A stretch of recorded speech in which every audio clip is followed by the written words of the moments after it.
Are you at all concerned that the President of the United States is willing to lie on his written questions to the special counsel?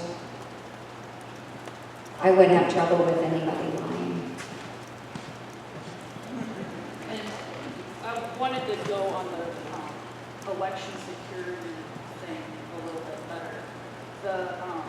The Congress blocked 2 bills that have gone through the House, and he refuses to bring them up for a vote in the Senate to secure our elections, which involves giving money to the states so they can update their equipment and all these other things.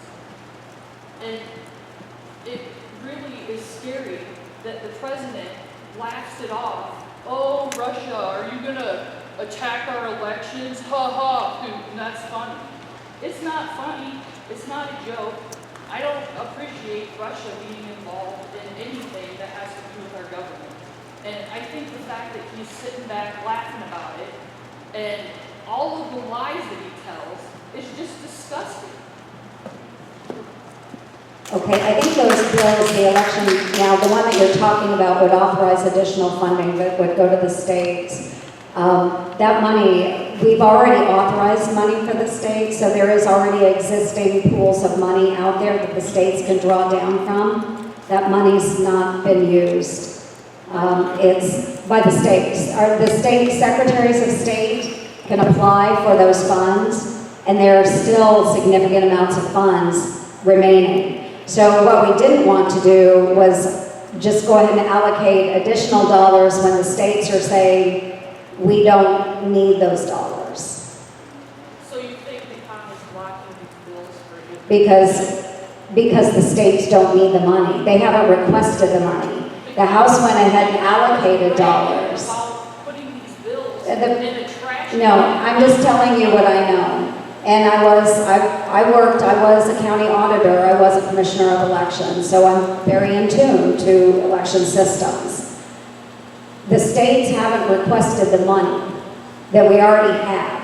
So why would we allocate additional money when the states themselves are saying, we don't have a need for this money?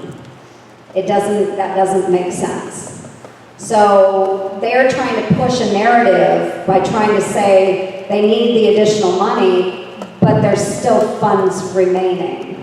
So until they actually use up those dollars, we don't want to allocate additional monies into an area that doesn't need the money.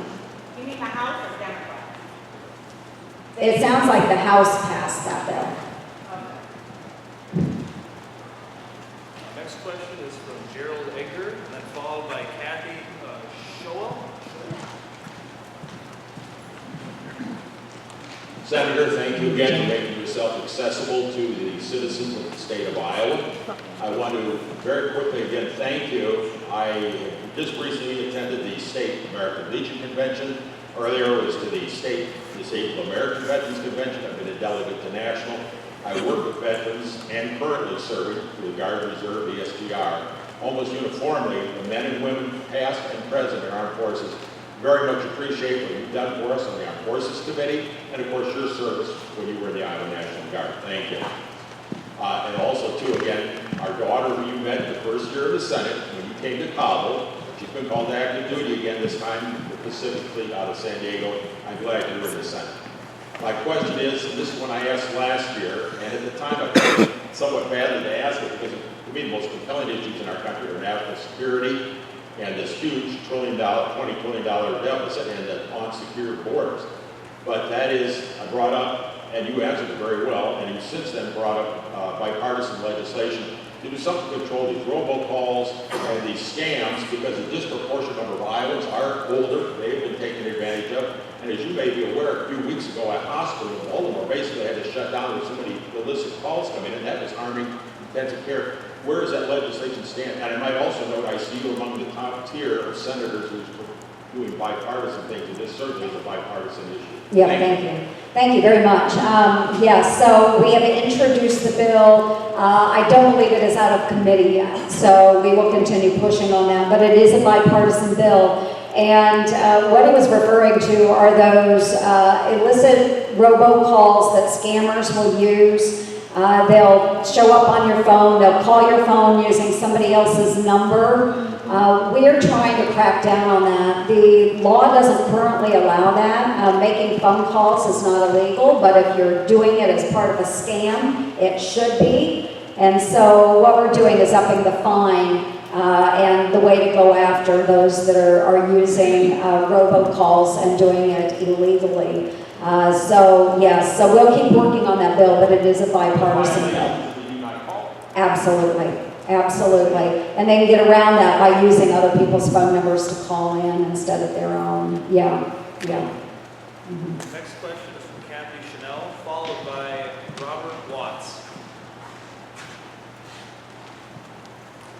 Hi, Joni. Hello. Thank you for your service in the military.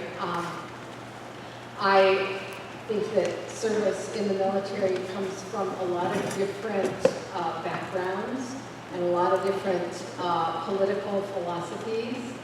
My very, very best friend and roommate from college retired as a major general, the 6th woman in the United States to achieve that rank and the first to do it as a mother.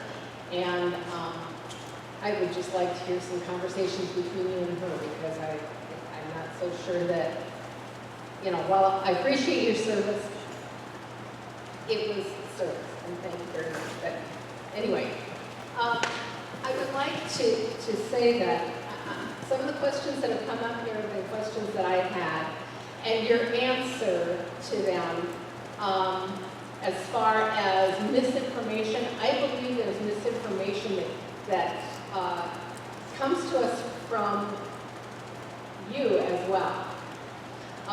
You're telling anecdotes about being at the border. You're seeing what they want you to see. You're talking about the cost of housing the migrants and the asylum seekers at the border. You're not talking about the $700+ a day that our government pays the private contractors to run those places. You know what? If you give me $700 a day per head, I'll buy a bigger house, and I will take some at my house, okay? And I'll bet a lot of people here would do that too. Yeah, so I would agree, we shouldn't be paying contractors, and that's the problem though, is that we do have people crossing into our country that have to be housed. So it has to be done. We don't have a choice in that. That is, absolutely it is. So let's secure our border so people aren't coming into our country. Let's close those loopholes. Secure our border at the south, but go ahead and let the Russians into the Oval Office. No, and we sure don't want to do that either. President, No, I sure wouldn't want to do that either. So we just, watch the language, please. We need to secure our border. We need to secure our ports of entries. And we think that that is really important. I have always said Russia is not our friend. Is that an anecdote? No, it's not. Russia is not our friend. So, we're arguing maybe over something that we agree on. Next question is Robert Watts from Belmont, followed by Ron Retleff. My question is, do you even vet the people you vote for to confirm? I mean, Scott Pruitt, Tom Price, Brian Zinke? Yeah, we do vet. Well, they serve at the pleasure of the president, and unless they have done something illegal, if they have qualifications to go into those offices, we typically will support the president on that. And that has been bipartisan for many, many years until this administration. I mean, if you go back in time, most folks, whether they agreed with a personal political stance of a presidential appointee, typically if the president wanted that person to serve in a position, the Senate would confirm that person. at the top can get away with criminal activity. Okay, next question, folks. Do it too. Next question